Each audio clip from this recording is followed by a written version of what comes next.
احزاب، احزاب کیوں کہتے ہیں؟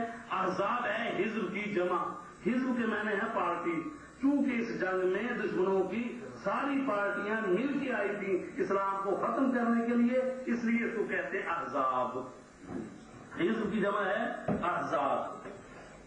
تو ساری پارٹیاں، اب انہوں نے احد میں آئے، بدر میں آئے، جب انہوں نے دیکھا کہ ہم تنہا تو اسلام کا مقابلہ نہیں کر سکتے، بدر میں گئے دماغ کھا کے آ گئے، احد میں بھی وہ کام نہ بن سکا، تو انہوں نے کہا کہ بہتر ہے کہ باقی قوتوں کو اپنے ساتھ ملا، کیونکہ یہ کوشش ہوتی ہے جب مشترکہ دشمن کا مقابلہ کرنا ہوتا ہے تو پھر کیا کیا جاتا ہے کہ قومی اتحاد بنتے ہیں، جس تاریخوں میں آپ کو چاہے الیکشن میں ہو چاہے کسی اور جگہ پہ ہو، مختلف پارٹیاں مل کے کسی ایک پارٹی کے مقابلے میں وہ آتی ہیں، اس کو کہتے ہیں جی ہماری طاقت جمع ہو جائے تاکہ مشترکہ دشمن کو شکست دینے کے لیے ہم آئے۔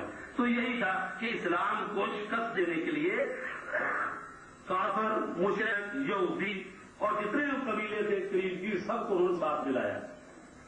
جنگ بدر میں کتنی تعداد تھی مسلمانوں کی؟ 313، اور وہ کتنے تھے؟ 1000۔ اس طریقے سے جنگ احد میں مسلمانوں کی تعداد تھی 1000 اور 300 منافق عبداللہ بن ابی اپنے بندے لے کے واپس چلا گیا، باقی رہ گئے 700، اور ان کی تعداد تھی کتنی؟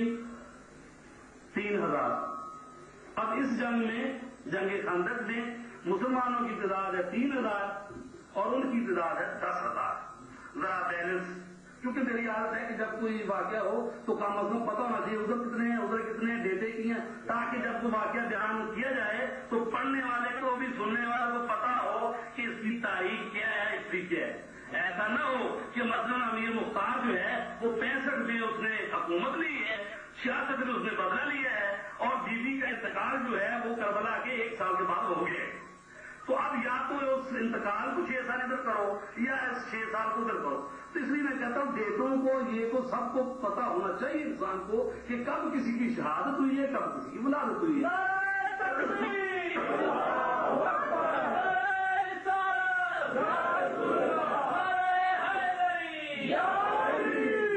اب جب یہ 10,000 کا لشکر آیا ہے اور اس طرف کتنے ہیں؟ 3000۔ اب مشورہ لیا گیا کیا کیا جائے؟ انہوں نے کہا جی اندر آ جائے یا باہر جایا جائے، باقی تفصیل تو آپ نے سن رکھی ہے۔ حضرت سلمان فارسی سے نے کہا جناب میرا مسئلہ یہی ہے خندق کھود لیں، تو خندق کھودی گئی۔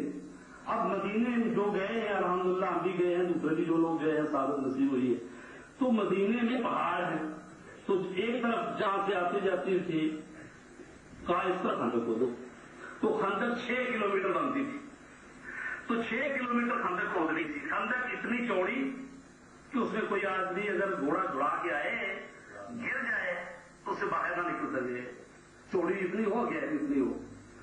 اچھا، تو 6 کلومیٹر خندق کھود دیے، 3000 آدمی، تو اب انہوں نے کہا جی ہر آدمی کی حصے 2-2 میٹر آتی ہے، تو ایسے کیا کہ 10-10 آدمیوں کے گروپ بن گئے۔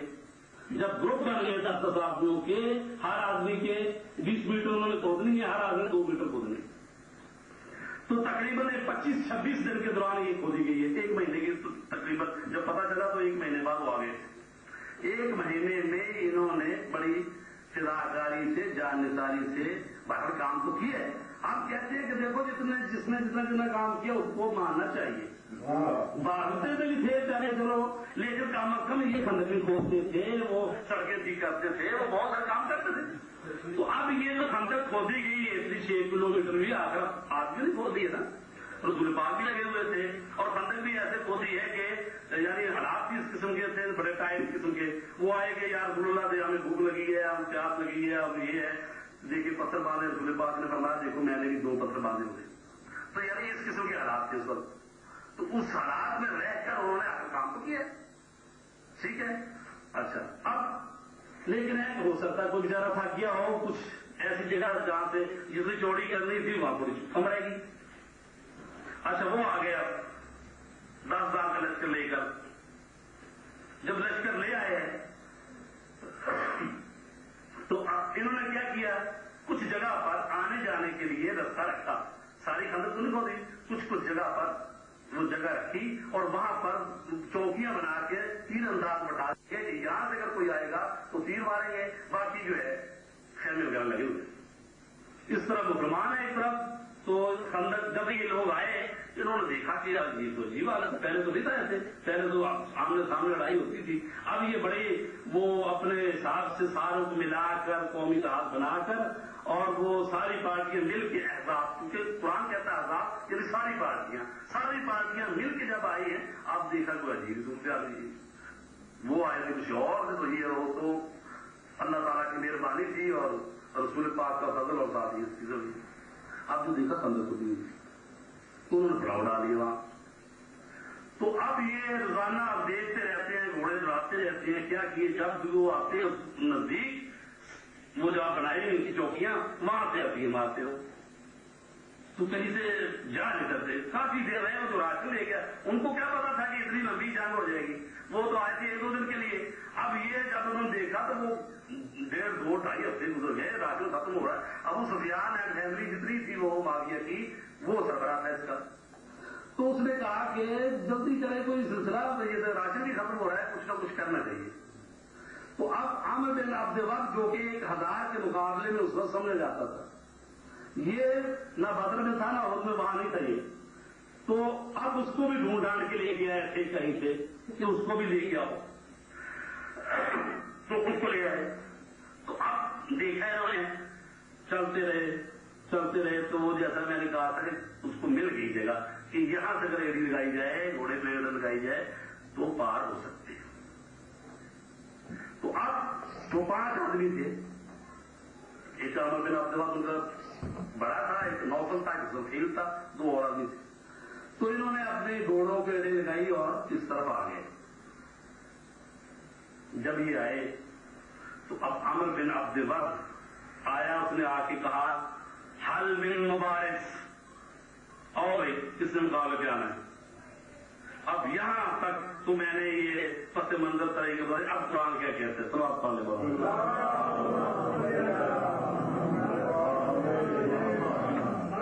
قرآن نے اس جنگ کا نقشہ جو کھینچے ہے, یہ اس کا نام ہی سورہ احزاب ہے. قرآن مجید میں 33واں سورہ ہے, اس کا نام ہی سورہ احزاب ہے. سارا اس جنگ کے متعلق بیان کیا گیا ہے. اس میں ارشاد ہوتا ہے کہ یا ایھا الذین آمنوا اذکروا نعمت اللہ علیکم اذ جاءتکم جنود, اے وہ لوگ جو ایمان لائے ہو اپنے اوپر اللہ کی نعمت کو یاد کرو.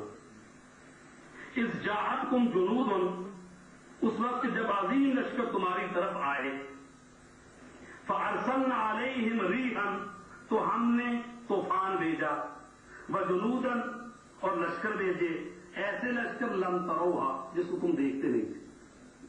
تو یہ جو لشکر کا اللہ ذکر کر رہا ہے کہ جب عسکری کے ہاتھوں یہ وہ مارا گیا تھا تو اس کے بعد پھر آندھی چلی, اندھیری اور باقی ان کے خیمے میں اپڑ گئے. تو اللہ تعالیٰ یہ اس کا ذکر کر رہا ہے کہ ہم نے آندھی بھیجی اور ایسے لشکر بھیجا, تم جس کو دیکھ نہیں رہے.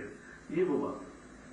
وَكَانَ اللَّهُ بِمَا تَعْمَلُونَ بَصِيرًا, جنہیں تم نہیں دے سکے وہ لشکر بھیجے, اور جو کچھ تم کرتے ہو اللہ تعالیٰ اسے دیکھ رہا. اذ جاءکم من فوقکم ومن اسفل منکم, اس وقت کو یاد کرو جب وہ تمہارے شہر کے اوپر اور نیچے سے وارد ہوئے. وَإِذْ زَاغَتِ الْأَبْصَارُ وَبَلَغَتِ الْقُلُوبُ الْحَنَاجِرَ, اب یہاں سے وہ سنگین صورتحال شروع ہو رہی ہے. اے مسلمانوں, تمہاری حالت کیا ہو گئی تھی اس وقت جب وہ آیا ہوا تھا باہر اور پکار رہا تھا کہ آؤ میرے مقابلے میں, تو اس وقت تمہاری حالت کیا تھی. وَإِذْ زَاغَتِ الْأَبْصَارُ, تمہاری آنکھیں پکڑا گئی تھی. وَبَلَغَتِ الْقُلُوبُ الْحَنَاجِرَ, اور تمہارے دل منہ کو آ رہے تھے, تمہارے کلیجے منہ کو آ رہے تھے, آنکھیں شدت وحشت سے خیرہ ہو گئی تھی. وَتَظُنُّونَ بِاللَّهِ الظُّنُونَ,